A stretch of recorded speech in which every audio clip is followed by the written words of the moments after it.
Já, komið sæl og velkomin í þennan seinni samantækta þátt. Taktíkinn náði þeim skemmtilega áfanga að ná 100 þáttum á árinu og hér ætlum við að líti við farin veg á árinu 2020 sem senn er á enda og rifja upp nokkur eftirminnileg augnablik. Gunnar Örn Arnórsson, yfirþjálfari júdódeildar KA, mætti í settið á árinu. Íþróttir eru meir en kappleikir og úrslit. Í júdó er mikil áhersla lögð á þjálfun andlegra þátta. Glíman við andstæðinginn byrjar með því að líta inn á við. Til að sigra þarf líka að kunna tapa og þá ekki bara við inn á leikvangi íþrótta. Á hverjum degi dynja okkur áreiti úr öllum áttum sem við þurfum að takast á við og þá getur verið gott að leita í þau tæki og tól sem kennd eru í íþróttum. Við verðum að hafa ramma og þannig er það í lífinu líka. Ég tala kannski bara fyrir mig en rammi verður að vera. Þú verður að geta rammaði inn og fyllt einhverjum reglum samfélagsins líka. Sem þú getur kjarnaði inn í og fyllt sjálfur persónulega. Þannig að fyrir einstaklingin að koma inn í agan, það er bara formfast, við þurfum að gera vissa hluti alltaf eins og bera virðingu fyrir andstæðingnum. Númer 1, 2 og 3 í júdó er andstæðingurinn og í bardaíþróttum bara yfir höfuð. Það er andstæðingurinn númer 1, 2 og 3 og bera virðingu fyrir honum. Annars gengur þetta ekki, annars er leikurinn búinn. Það er ekkert júdó eða box eða karate eða jiu-jitsu eða neitt ef það er ekki andstæðingur. Þannig að bara hafðu vit fyrir þér og lærðu þetta. Og fyrir mig var það mjög gott skref að fara inn í það. Og þá finn ég líka sem partur af samfélaginu virðinguna sem ég fæ. Talar þetta samfélag og við erum alltaf partur af mörgum samfélögum. Það er skólinn og vinnan, bara samfélagið sem við búum í og síðan íþróttin sem við stundum. Þarna þarf maður einmitt kunna bera virðingu fyrir öðrum. Ég get þá ekki leyft reiðinni eða mínu egói að skemma fyrir því að þá er í raun allt tapað. Já, í rauninni, já. Bara leið að vera reiður, þá ertu búinn að tapa.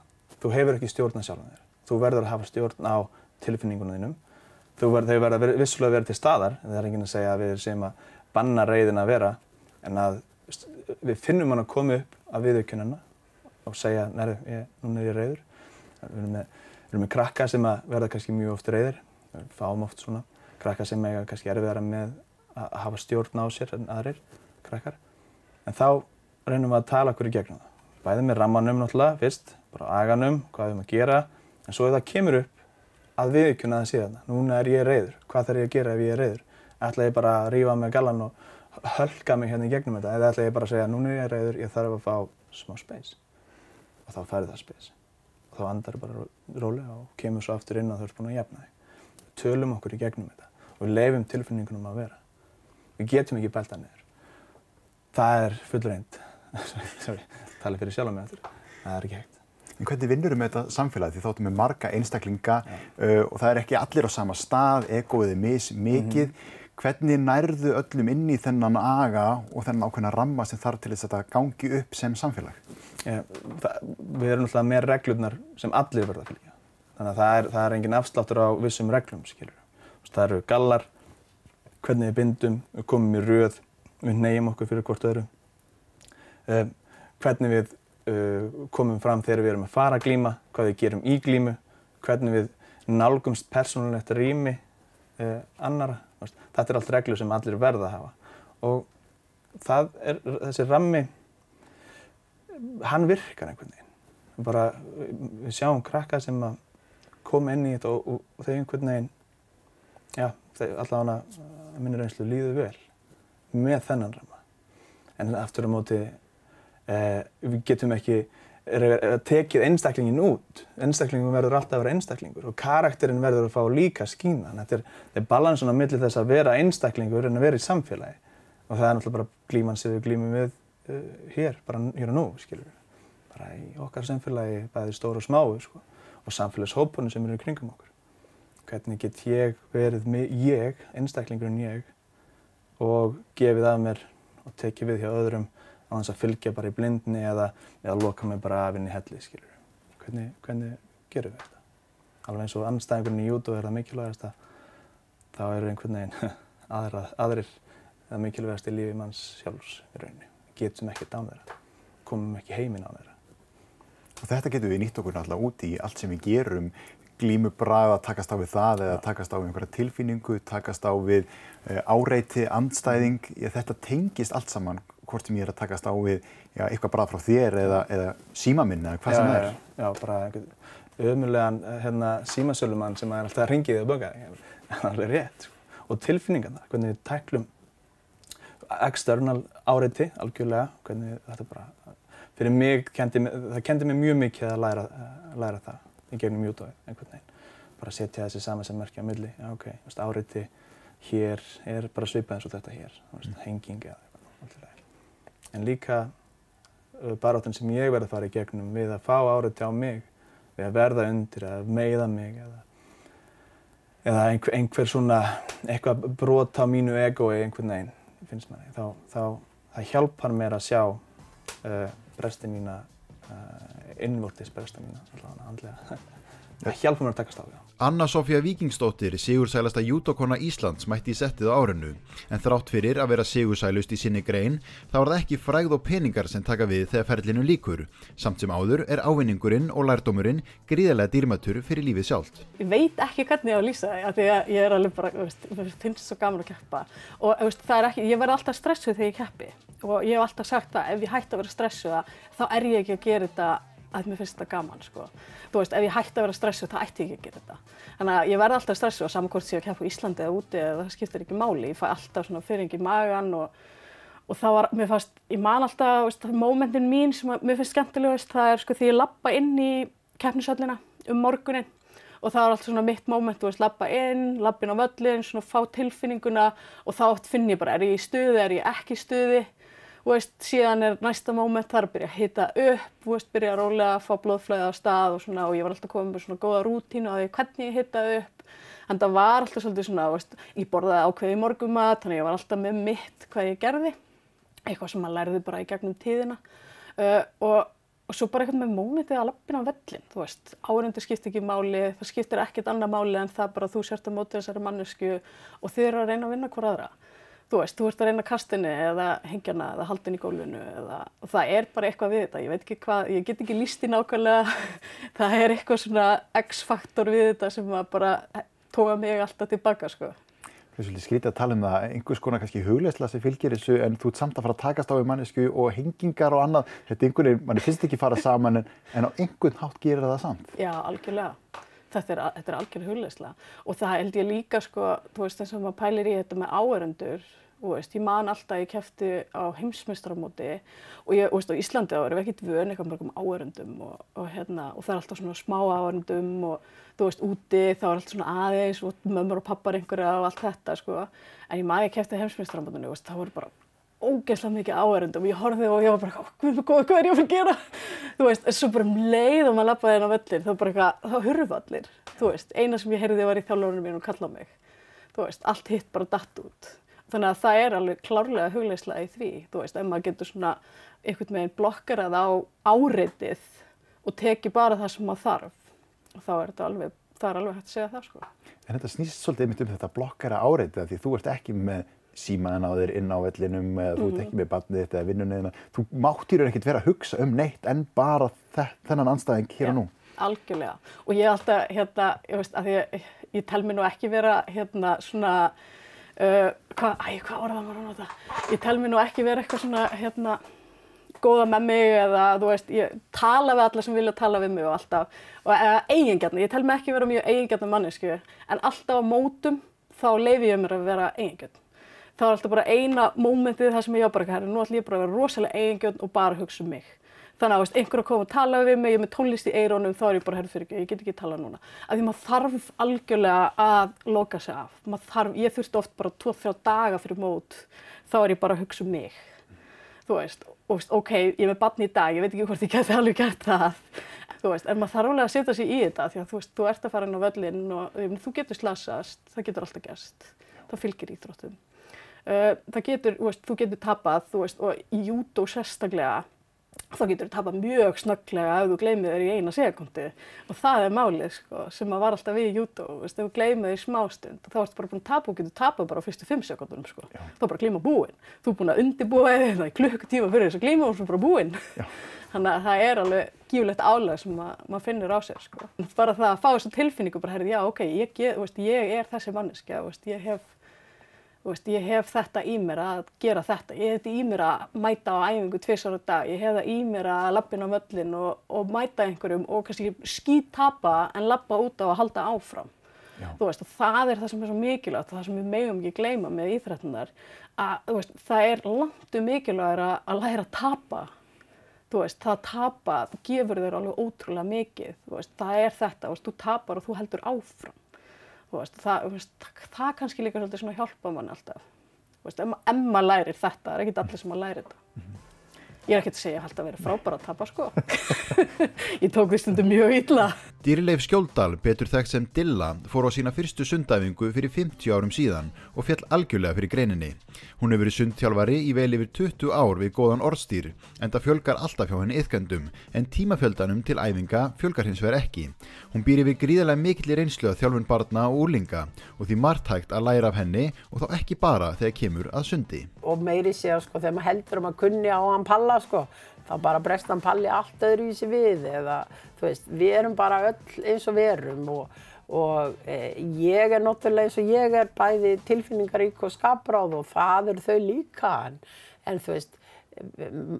en megin þráðurinn held ég að sé alltaf að ég alltaf verið ofboðslega hlynnt í að börn fá að leika sér. Hvort sem barnið orðið 19 ára eða 6 ára eða 4 ára. Af því að leikurinn það sem við læra. Ég get sagt þér að kafa og kafa og kafa og þú þorir ekki kaf. En ef þú ert að elta gimstein eða bíl eða Spiderman, þá bara alveg hægt að kafa sko. Og það svo oft þannig að það sem ég að biðja þau að gera, það vilja þau ekki og svo þegar þau fá leiktíma þá gera þau það. Af því það þau að leika sér. Já, en þessar þjálfunar aðferðir allar, hvernig náður í það? Þetta allt saman bara reynslan eða það voru ekki sundþjálfara námskeið eða hvernig var þetta? Jú, ég farið á nokkur námskeið. Þau svolítið mikið svona Excel fyrir mig. Ég bara ekki svona típa. Ég meira bara sjálfsagt svona löt og vitlausa. Ég nenni ekki alltaf að vera að gera það sama. Svo ég alltaf að reyna að finna upp einhverja aðra leið sko. Og stundum ég bara að gera eitthvað í lauginni eða ég sé einhvern krakka að gera það og þá bara, þetta frábær hugmynd.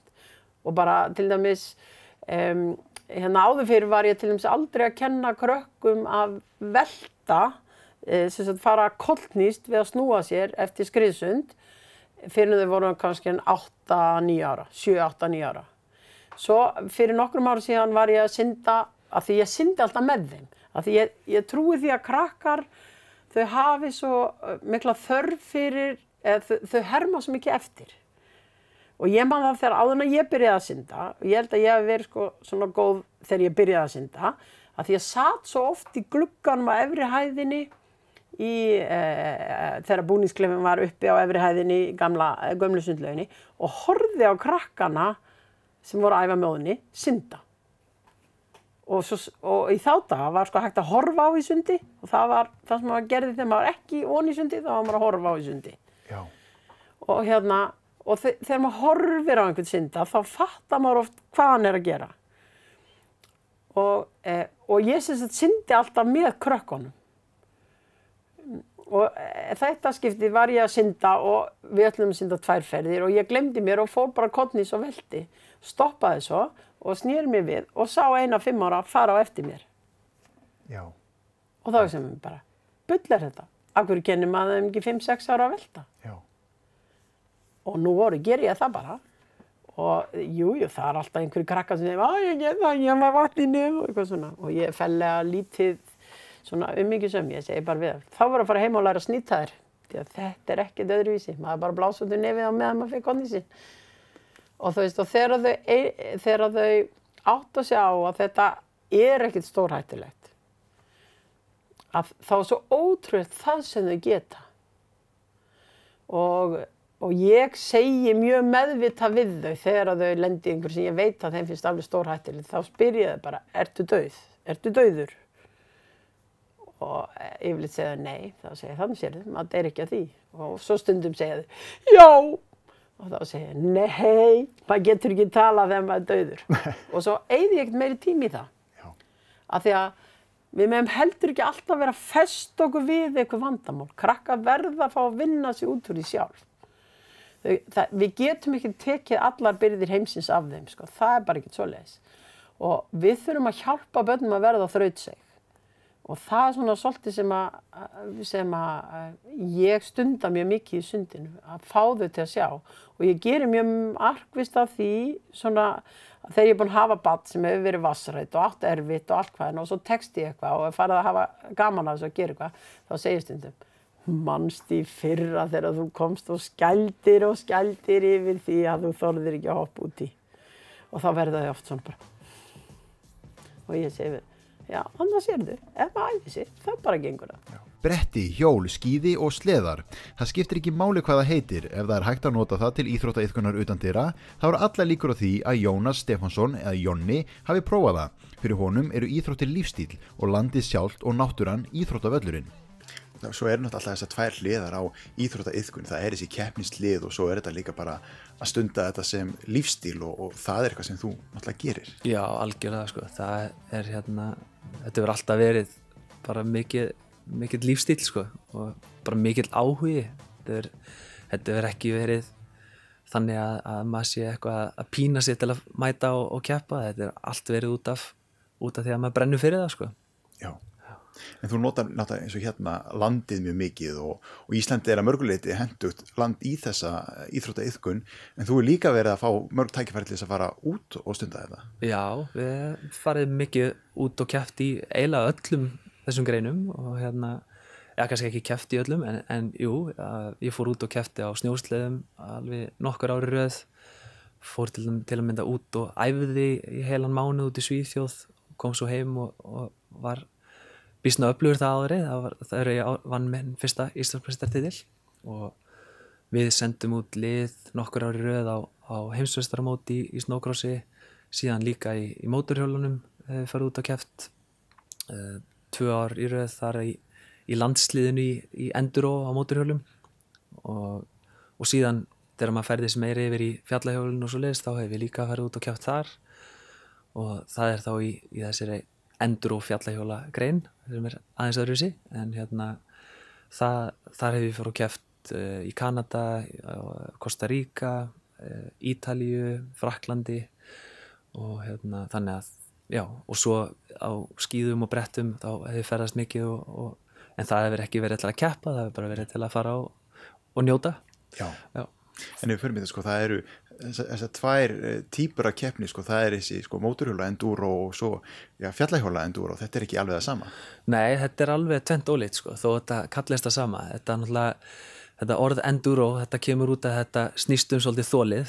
Það verið að reyna á hvað þú þolir og í mótorhjólunum þá snýst þetta að keyra lengi. Hérna heima var yfirleitt keppt í 2 sinnum 90 mínútur og það var svona meira náttúrulegt. Það var ekki braut með stökkpóllum og þannig, það var að vera að elda slóða eða í grúsunum upp frá eða svoleiðis en í fjallahjólunum þá snýst þetta að þú þarft að þola það að hjóla ákveðna leið, en það eru sérleiðir yfir daginn, þannig að það til að mynda algengt að það sé kannski leið frá 30 upp í 50 kilometra sem þú hjólar og það þarf ofta að hjóla upp fjöll, miklar hækkanir og svoleiðis, en sérleiðirnar alltaf niður í mótinu, þannig að það getur verið nokkra sérleiðir við daginn og svo samanlegur tími úr þessum sérleiðum sem að gefur þér þá stöðuna þína, hvar þú endar þann daginn. En eitthvað lítur allt þetta að kosta, sko, þú þarft að vera með búna það er ekki sama hjól sem þú notar í þetta sport og hitt sportið, þú þarft að vera með mótorhjól líka, sleðan, skíðin, brettin, þetta pakki. Algjörlega og þetta ekkert eitthvað sem maður kaupir á einu bretti, sko, nema að hafa mikinn stuðning á baku því, sko, en þetta bara svona smá saman byggst upp og ekki það eins og ég sagði á hana, þá var ég frá unga aldri bara í öllum þessum sportum, þannig að þetta hefur bara svona fyllt manni og búnaðurinn þróast bara með því hvernig áhuginn liggur og svo leiðis, en jú, ef maður myndi telja allt vopnabúrið saman, þá þetta örugglega alveg glórulaus upphæð, sko, sem að kæmi upp, sko. En þú náttúrulega sko, eins og í sum íþróttum þá getur þú verið sko atvinnumaður eða þú getur þá alltaf verið í einhverju meistaraflokk og verið á launaskrá einhvers staðar. Þessi sport ekki mikið að bjóða upp á það. Myndirðu segja til dæmis eins og samfélagsmiðlar skipti máli fyrir eins og þessar íþróttir? Já, klárlega sko.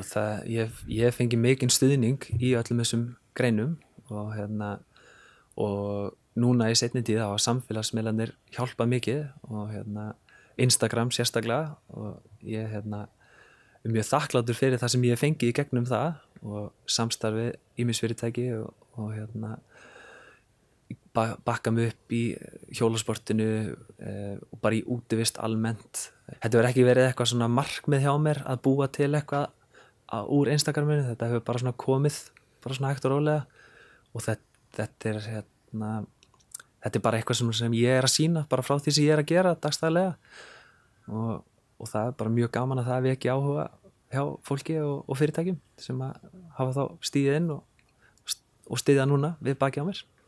Við erum náttúrulega áhuga eins og þegar maður fylgjast með þér á samfélagsmiðlunum að þetta líka íþróttagreina sem ekkert að fá allt mikla umfjöllun og þarna í raun sér maður og fær svona umfjöllun bæði í gegnum íþróttina og líka sér eitthvað eins og sko hvað landið hefur upp á að bjóða. Þú ert þarna á stöðum sem maður var kannski ekki búin að átta sig á og maður hugsaði sko ég þarf örugglega að fara til útlanda til þess að komast á svona staði. Já, algjörlega, þú veist, og það er eitthvað sem ég elska að sýna fólki og ég alveg frá unga aldri hefur ferðast mikið landið mitt og það er bara svona ferðamennska og ferðaþrá í blóðinu og bara sem krakki þá leið ekki svo helgi sem að fjölskyldan fór út úr bænum eða ef það var frí þá var farið bara út úr bænum og ferðast og sportið oft tekið með þannig að núna alveg það tvinnast alveg saman hjá mér að vera út í náttúrunni á Íslandi og maður ennþá að finna nýja staði og alltaf jafn ótrúlegt hvað þetta land býður upp á sko.